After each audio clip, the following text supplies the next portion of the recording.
ওই যে 2 দিন ইন্টারনেট বন্ধ করে মানুষ খুন করে গুম করা হয়েছে, তাদের হিসাব তো কেউ দিচ্ছে না। এ সংখ্যা তো আরও বেশি। আমার বাবাটার কোনো খবর আপনাদের কাছে আছে কিনা? সরকারি দলের একজন সম্মানিত সংসদ সদস্য আমাকে কোট করে একটা কথা বলেছেন।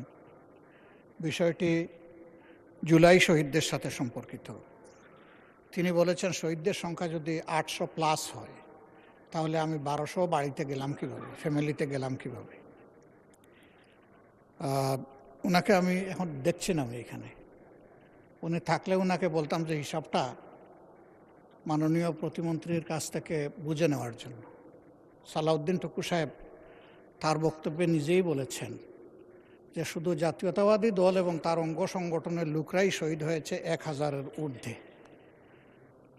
আমি যদি তার কথাটাই সমর্থন করি, তাইলে হিসাবে এখান থেকেই তিনি পাবেন, আমার কাছে কষ্ট করে আসতে হবে না।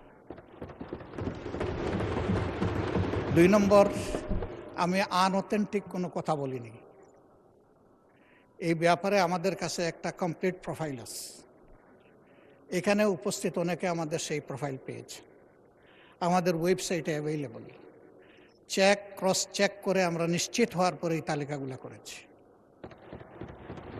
3 নম্বর, এই ব্যাপারে আমার কথা নয়, এই দেশের কোনো সংস্থার উদ্ধৃতি নয়। জাতিসংঘের মানবাধিকার ফ্যাক্টস ফাইন্ডিং কমিটি বলেছে এই সংখ্যাটা 1451, তাদের পাওয়া মতো। বিভিন্ন জায়গায় যখন যাই, কিছু মানুষ আসেন, তারা অসহায়ের মতো মুখের দিকে তাকায় থাকেন। এরপরে বলেন, আমার বাবাটার কোনো খবর আপনাদের কাছে আছে কিনা? ওই যে 2 দিন ইন্টারনেট বন্ধ করে মানুষ খুন করে গুম করা হয়েছে, তাদের হিসাব তো কেউ দিচ্ছে না। এ সংখ্যা তো আরও বেশি। মহান জাতীয় সংসদে দাঁড়িয়ে আমরা যখন কথা বলবো, তখন আমাদের কথাগুলো, আমি আরেকদিন অনুরোধ করেছি, এটা যেন দায়িত্বশীল আচরণ হয়।